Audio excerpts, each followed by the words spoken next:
Hmm?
I'm sorry.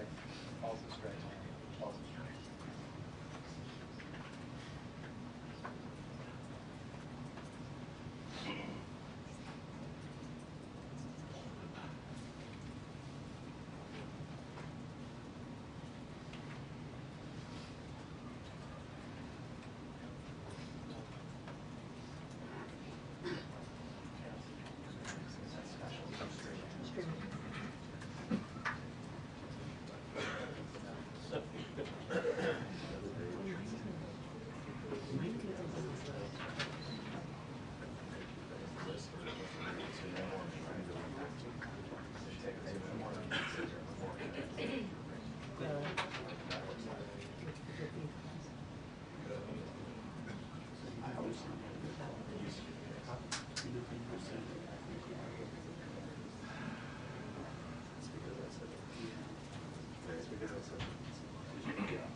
Okay. Cold, he told me not to. Okay, how cold that.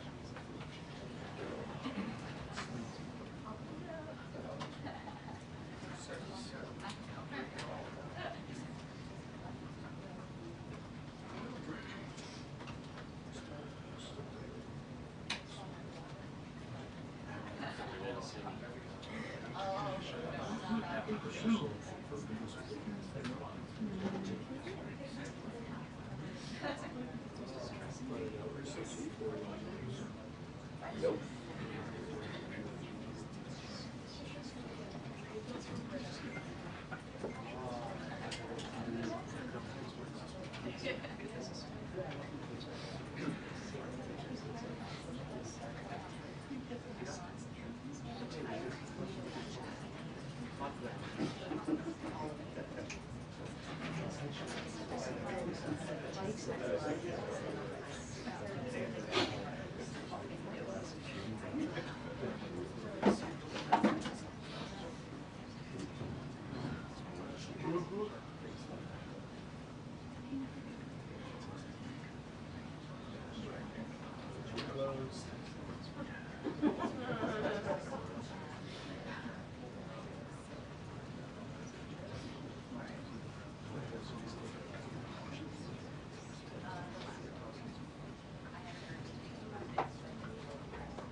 NBC 2-minute warning. That's a 2-minute warning to the president. Yeah.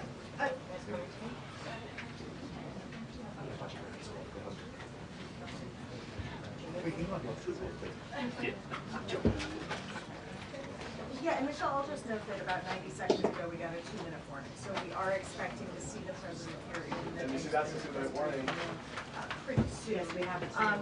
Yeah, 1 minute.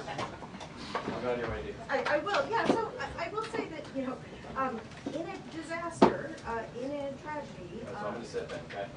leaders rise above whatever else they might be arguing about or disagreeing over. You saw this out in California with the wildfires, even though there were dramatic disagreements about even the facts of why water was unavailable, you still saw the president and members of Congress from opposing parties agreeing that they wanted to work together and do everything they could to help people who have been affected by those fires. But you have the same thing here, where there are multiple jurisdictions in what we call the DMV, DC, Maryland, and Virginia, and the federal government, the DC government, Virginia, Maryland, they were all involved in search and rescue efforts and ultimately now recovery efforts.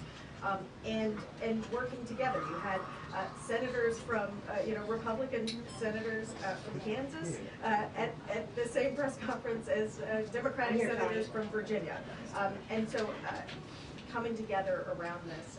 And we're expecting President Trump to come into this room and deliver a message to the American people as the President of the United States, the President for all Americans and Americans. Sure, so we are expecting the what is a president to traumatic walk event. out here to the As you briefing said, room there at any has not moment been now. an It'll be his air first traffic time like this in the United behind this States podium in a since long taking time, office and for it the is second jarring. time. We anticipate he will be joined by others. The Secretary of Defense has arrived here at the White House as well. Back to you, Tony.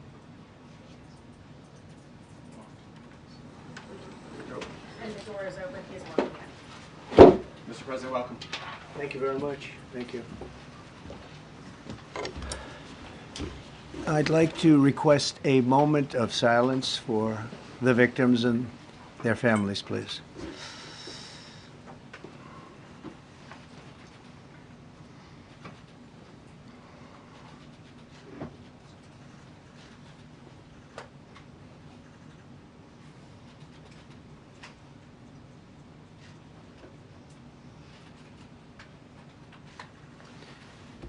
Thank you very much.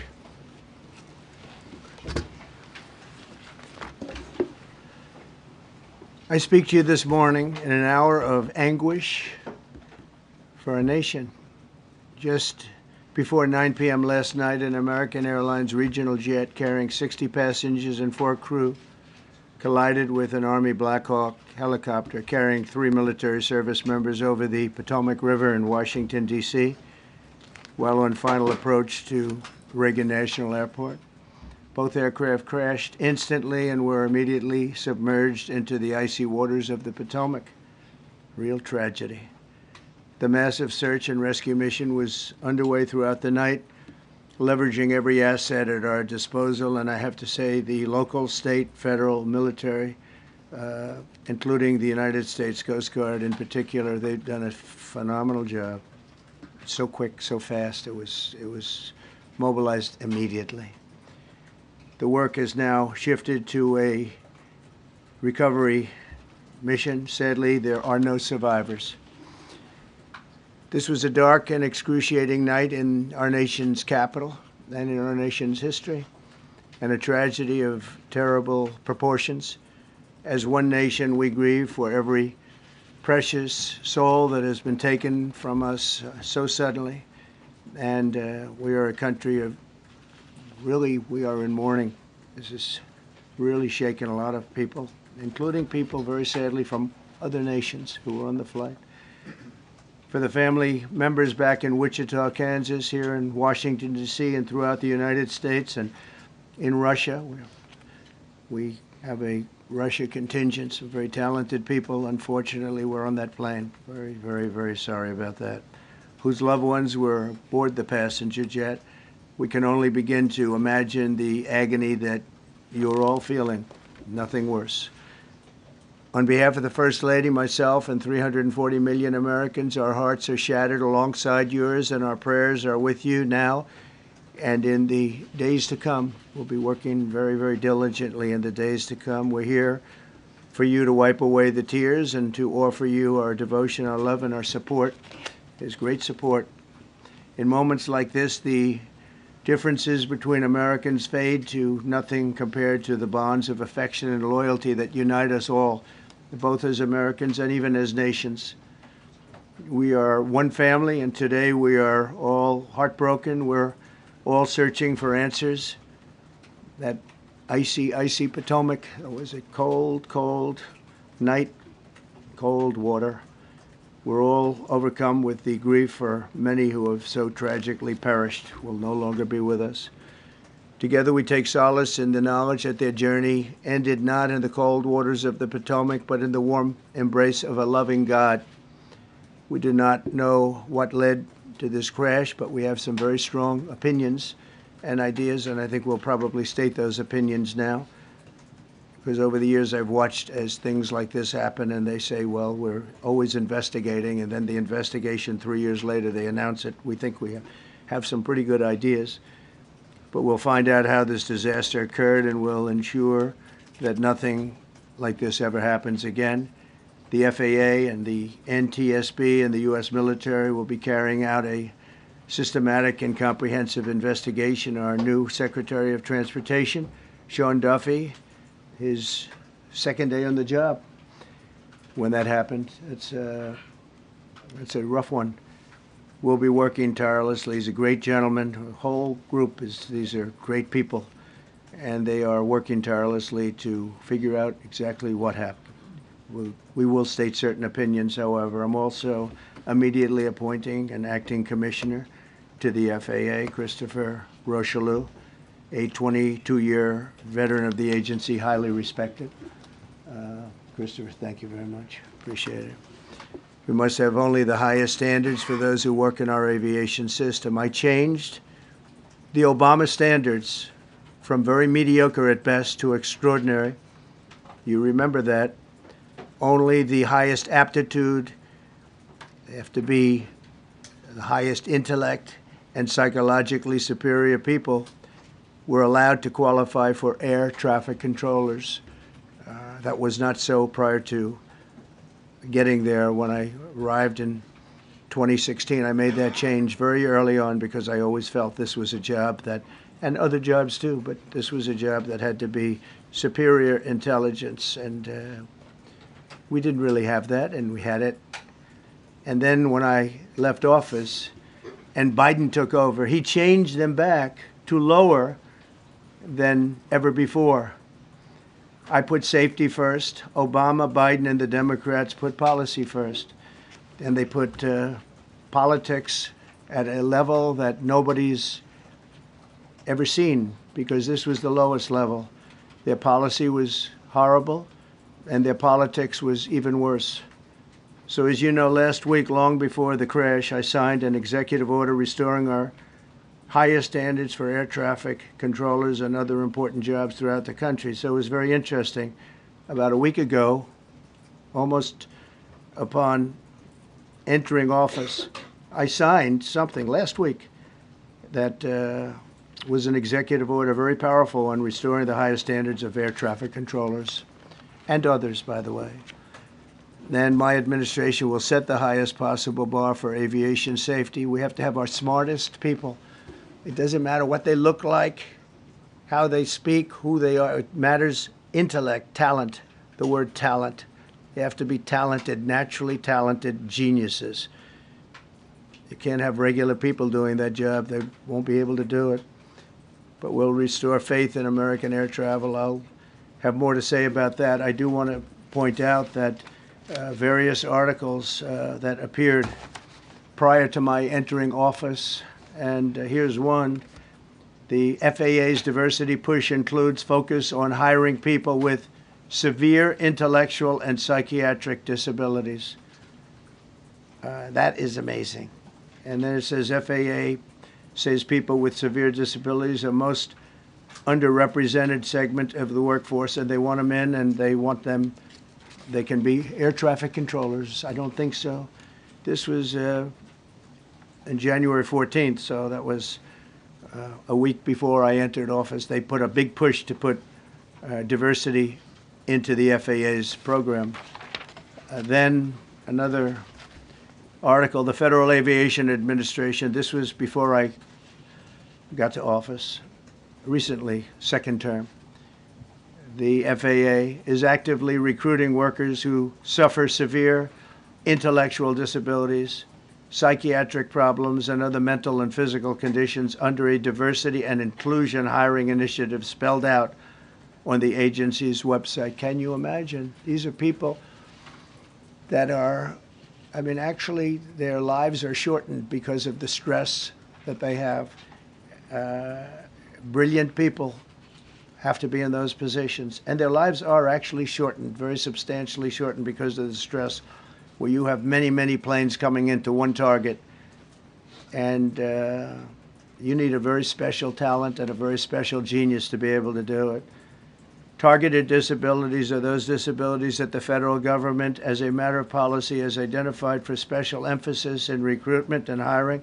The FAA's website states they include hearing, vision, missing extremities, partial paralysis, complete paralysis, epilepsy, severe intellectual disability, psychiatric disability, and dwarfism all qualify for the position of a controller of airplanes pouring into our country, pouring into a little spot, a little dot on the map, a little runway.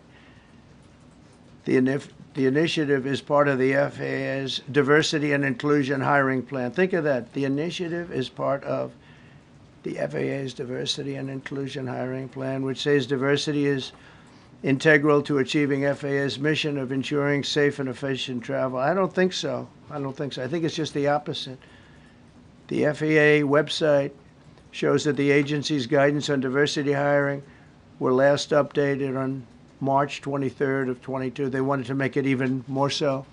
And then I came in, and I assume maybe this is the reason. The FAA, which is overseen by Secretary Pete Buttigieg, a real winner. That guy's a real winner. Do you know how badly everything's run since he's run this Department of Transportation? He's a disaster. He was a disaster as a mayor. He ran his city into the ground, and he's a disaster now. He's just got a good line of bullshit. The Department of Transportation, his government agency charged with regulating civil aviation. Well, he runs it, 45,000 people, and he's run it right into the ground with his diversity. So I had to say that it's terrible. Then it's a group within the FAA, another story, determined that the workforce was too white, that they had concerted efforts to get the administration to change that and to change it immediately. This was in the Obama administration just prior to my getting there.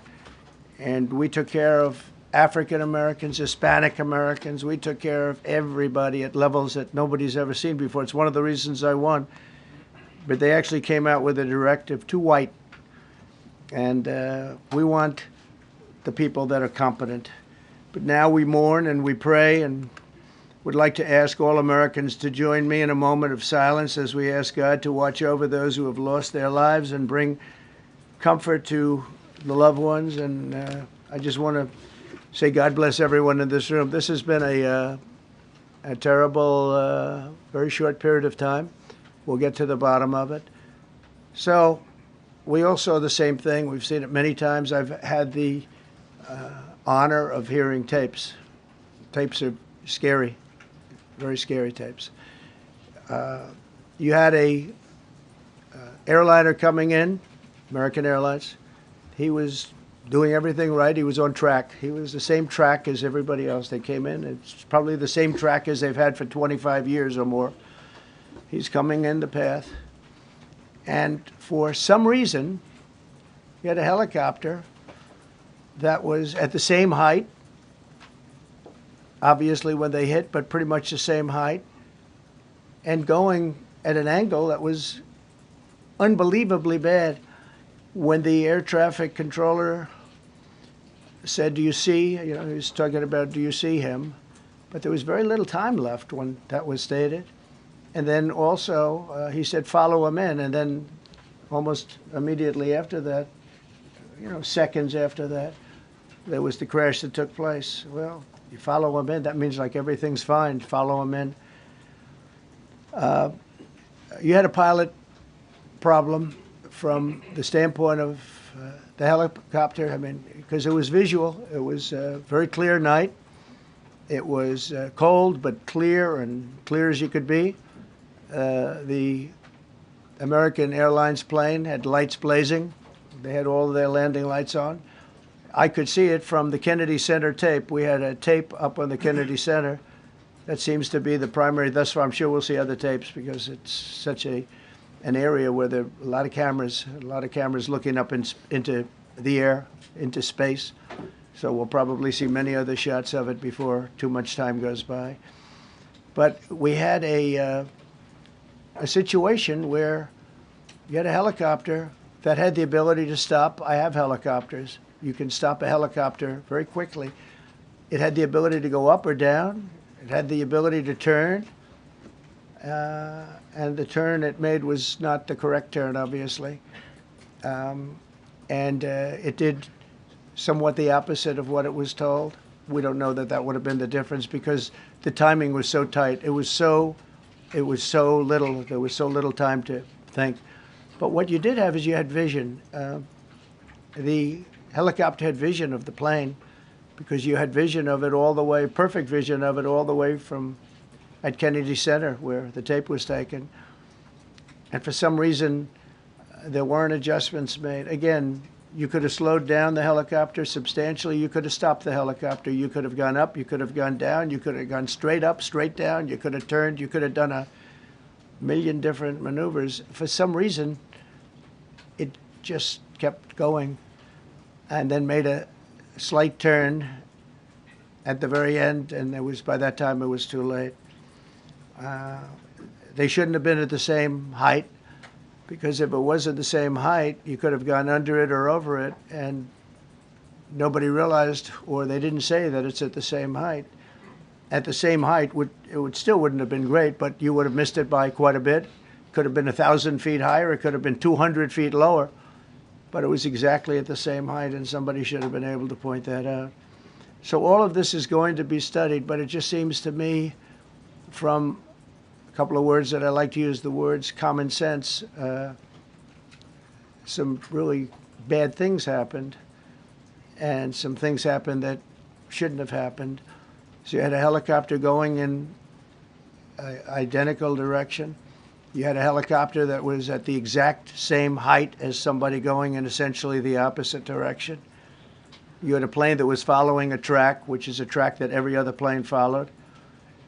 And I don't imagine, I know I've heard today that they might have been following the preceding plane, which was pretty close, but not that close, the preceding plane. But you wouldn't have even been able to see that because of the direction that the helicopter was coming in at. So you had a confluence of bad decisions that were made, and you have people that lost their lives, violently lost their lives. We're going to take a few questions. I'd like to ask our new Secretary of Transportation to say a few words. Sean Duffy, great gentleman, just started. It's not your fault, and I know you agree with me very strongly on intellect and even psychological well-being of the air traffic control. It's such an important position, and I think I can't emphasize stronger. I changed it when I first ran in 2016. I changed it. We had the highest standard that you could have, and then they changed it back. That was Biden, to a standard I read it to you. That was from one of your papers. One of the people in this room actually wrote that. And then I changed it back a few days ago. And unfortunately, that was, we'll see. We don't know that necessarily it's even the controller's fault. But one thing we do know, there was a lot of vision, and people should have been able to see that, at what point do you stop? At what point do you say, wow, that plane's getting a little bit close? So this is a tragedy that should not have happened. Please, sir. Thank you, Mr. President. And I would just note the President's leadership has been remarkable during this crisis. We have had a whole of government response, local, state, federal, and when you see that kind of cooperation, it begins with the leadership in this body. So thank you for that, Mr. President. You make our jobs a lot easier. You made an important point that when we deal with safety, we can only accept the best and the brightest in positions of safety that impact the lives of our loved ones, our family members. And I think you make a really important point on that, Mr. President. That is the motto of your presidency, the best and the brightest, the most intelligent coming into these spaces. I want to take a moment and extend my condolences to the families of the loved ones.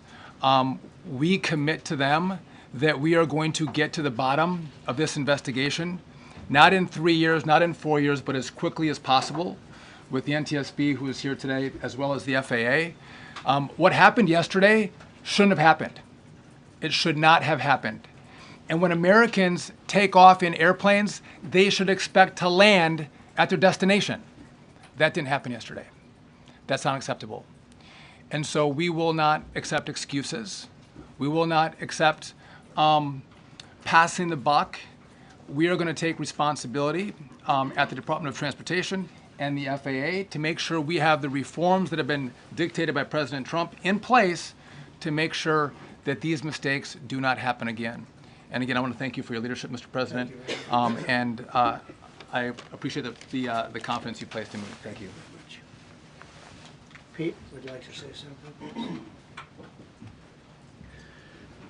Well, thank you, Mr. President.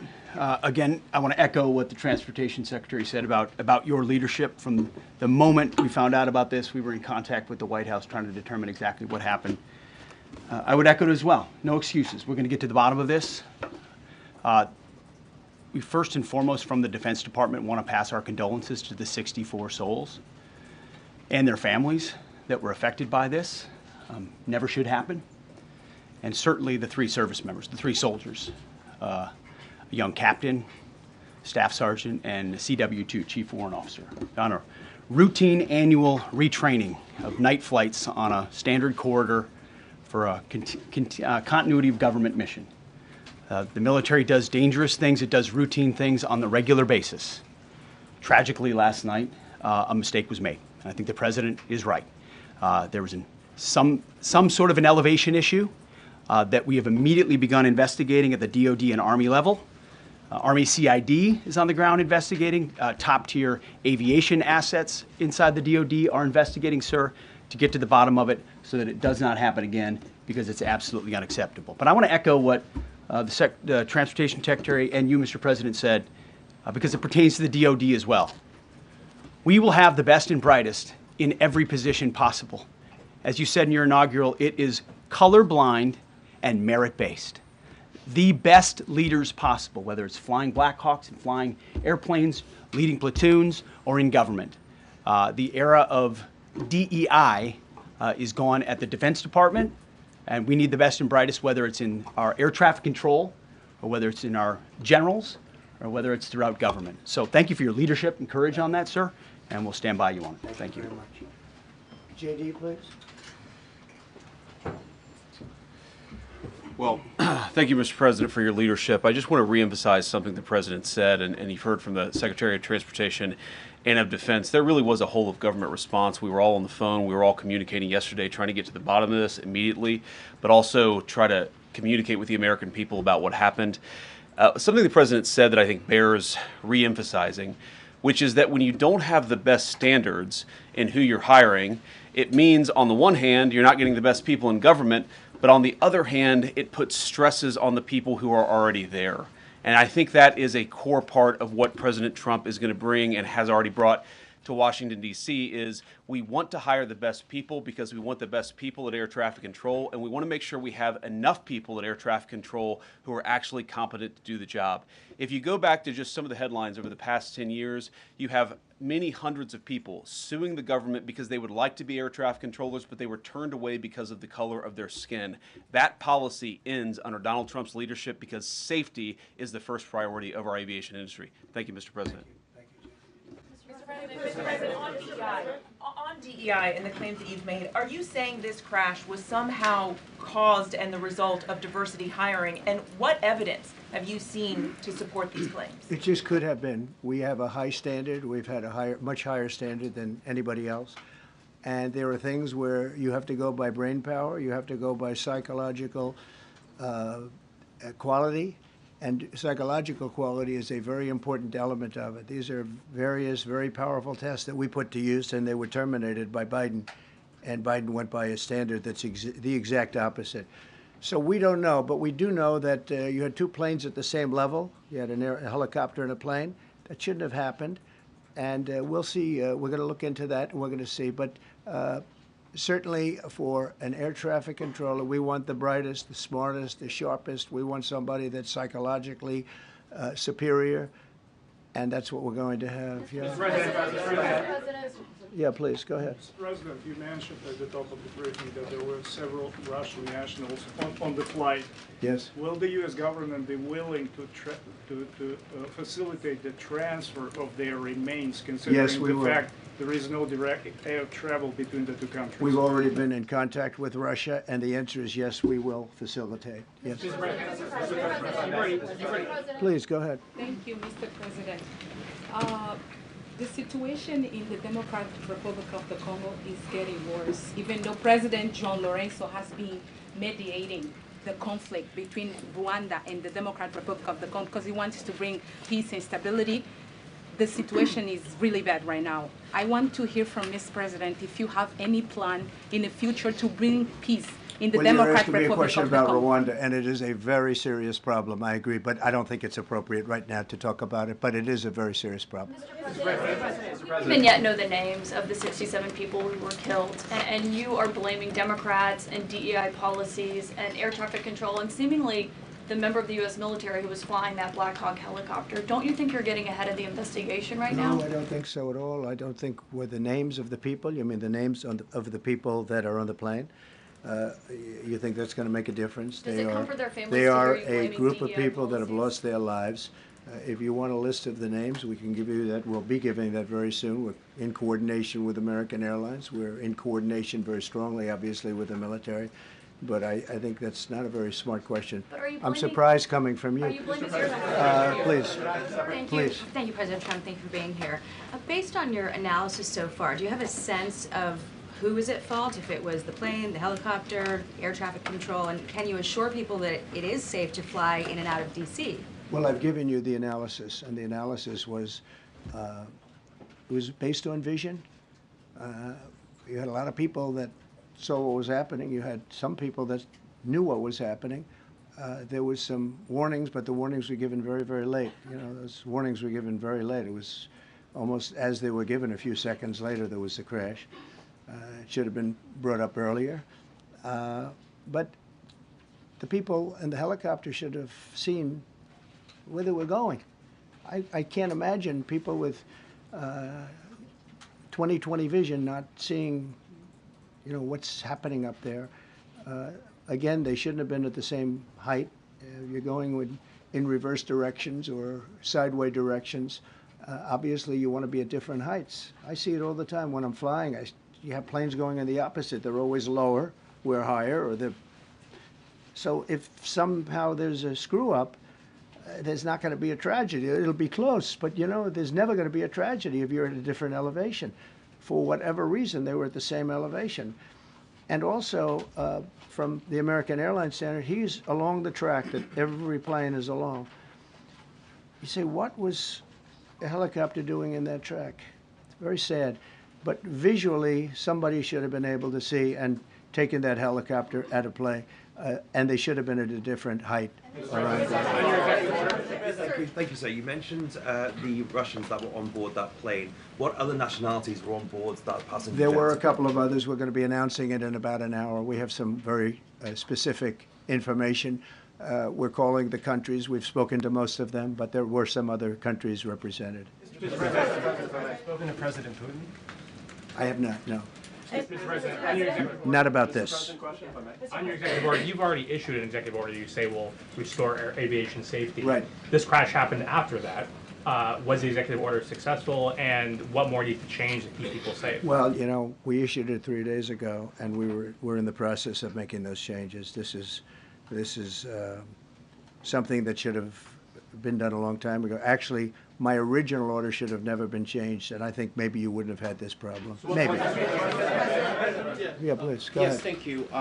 We see like everyday life that very often those diversity hires cause sometimes issues, as you just mentioned.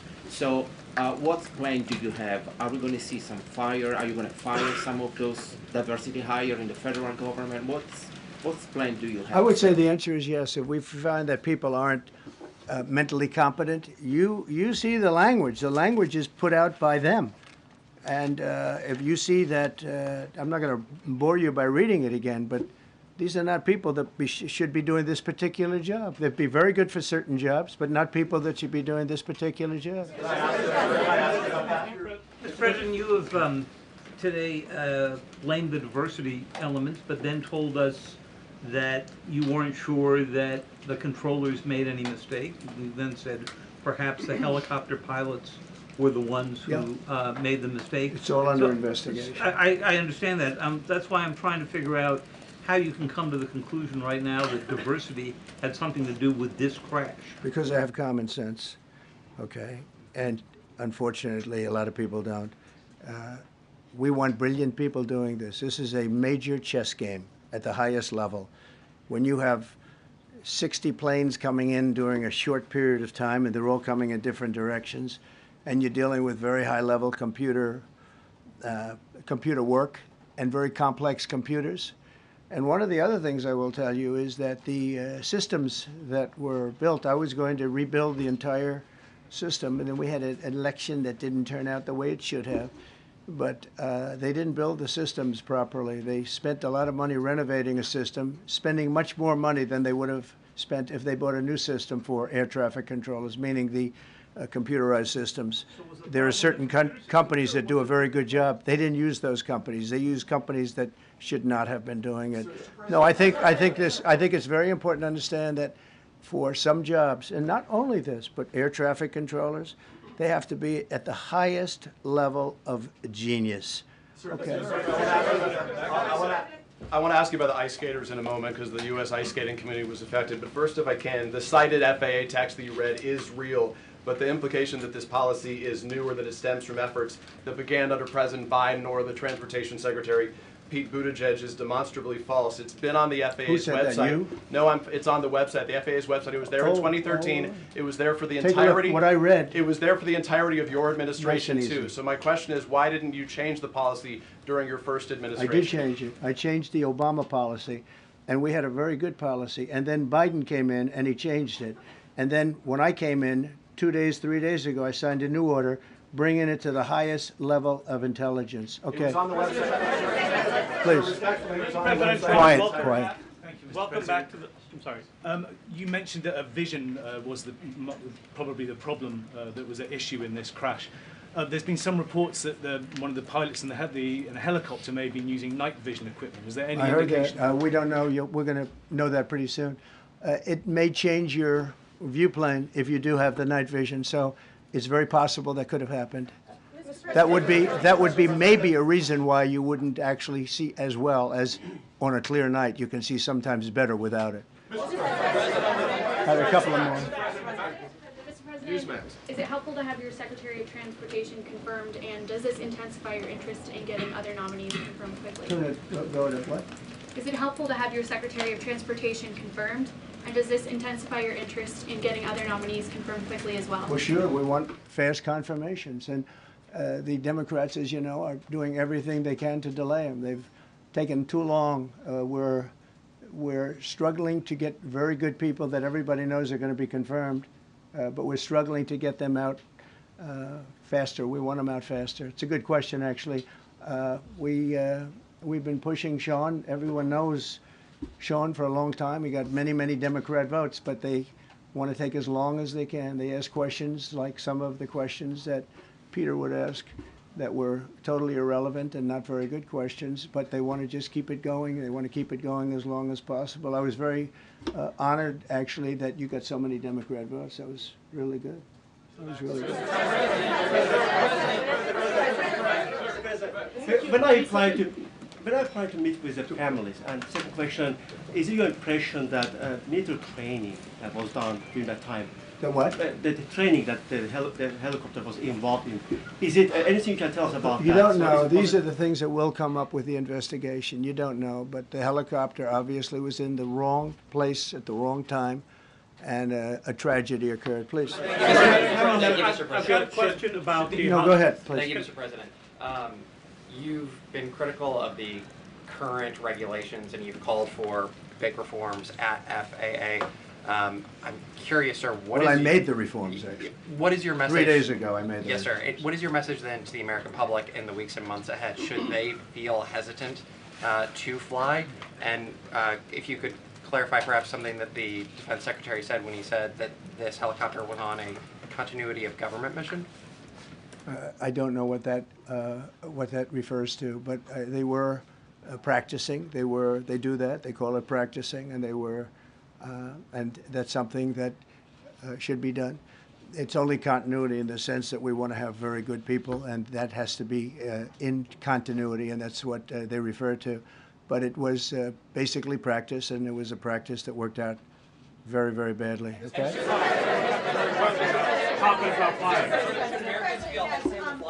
On his question, the first question, Should people be hesitant to fly right now? No, not at all. I've not hesitated to fly. This is something that it's been many years that something like this has happened, and the collision is just something that we don't expect ever to happen again. We are going to have the highest level people. We've already hired some of the people that you've already hired for that position long before we knew about this. I mean, long before. From the time I came in, we started going out and getting the best people because I said it's not appropriate what they're doing. I think it's a tremendous mistake. You know, they like to do things and they like to take them too far, and this is sometimes what ends up happening. Now, with that, I'm not blaming the controller. I'm saying there are things that you could question, like the height of the helicopter, the height of the plane being at the same level and going in opposite directions. It's not a positive. But no, we're already hiring people. No, flying is very safe. We have the safest flying anywhere in the world, and we'll keep it that way. Thank you all very much. Thank you very much, everybody. Appreciate it.